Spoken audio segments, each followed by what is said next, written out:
আসসালামু আলাইকুম সবাইকে। আশা করি আপনারা সবাই ভালো আছেন। আজকে আমি আপনাদেরকে তৈরি করে দেখাবো চিকেন বান। তো চলুন রেসিপিটি শুরু করা যাক। চিকেন বান তৈরি করার জন্য প্রথমে একটি বোলের ভিতরে 2 কাপ পরিমাণ ময়দা নিয়ে নিব এবং এতে সামান্য পরিমাণ লবণ দিয়ে দিব। এখন এটার ভিতরে আমি 1 টেবিল চামচ পরিমাণ ইস্ট দিয়ে দিলাম এবং 2 টেবিল চামচ পরিমাণ গুঁড়া দুধ দিয়ে দিলাম এবং সামান্য চিনি দিয়ে দিব। এখন এটাকে ভালোভাবে মিক্সড করে এতে সামান্য তেল দিয়ে দিব এবং কুসুম গরম পানি দিয়ে এটাকে ভালোভাবে মথে নিব। প্রায় 10 মিনিটের মতো মথে নিব। যত ভালোভাবে এটাকে মথবেন ততটাই ডোটা সফট হবে এবং ফুলবে। তারপর এটাকে আমি 1 ঘন্টার জন্য রেস্টে রেখে দিব। অপর একটি চুলায় আমি অল্প তেল দিয়ে 1 কাপ পরিমাণ পেঁয়াজ কুচি দিয়ে এটাকে একটু নরম করে ভেজে নিব।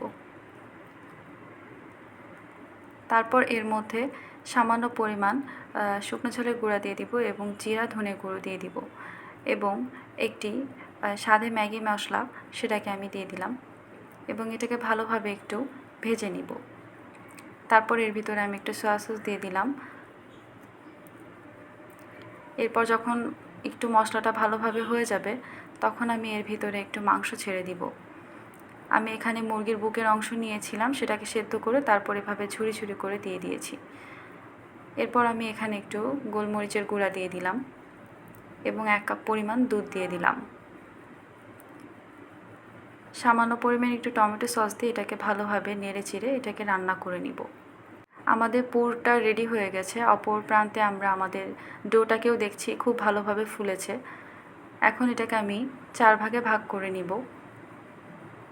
এখন আমি একটি অংশকে নিয়ে এটাকে রুটির মতো করে বেলে নিব। তবে রুটির মতো এতটা পাতলা হবে না, এইটা একটু মোটা করে বেলে নিতে হবে। তারপর আমি এক সাইডে ডিজাইন করার জন্য এটাকে ছুরির সাহায্যে এভাবে কেটে নিব। আপনারা দেখেই বুঝছেন হয়তো। এখন আমি কাটা অংশের অপর সাইডে এভাবে মাংসের পুর দিয়ে সাইড থেকে এভাবে আমি পানি দিয়ে এটাকে সিল করে দেব। এরপর কাটা অংশের মাথাগুলোতেও আমি হালকা পানি দিয়ে এটাকে লাগিয়ে নিচ্ছি।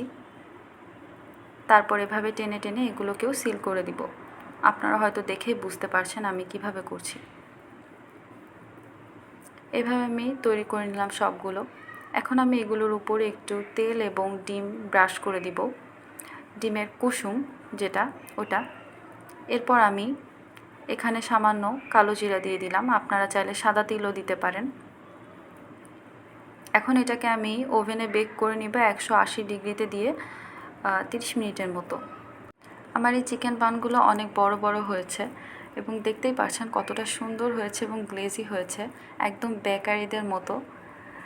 তো এটা অনেক সফটও হয়েছিল, খুবই অসাধারণ এবং মজা হয়েছিল। আপনারাও বাসায় ট্রাই করবেন।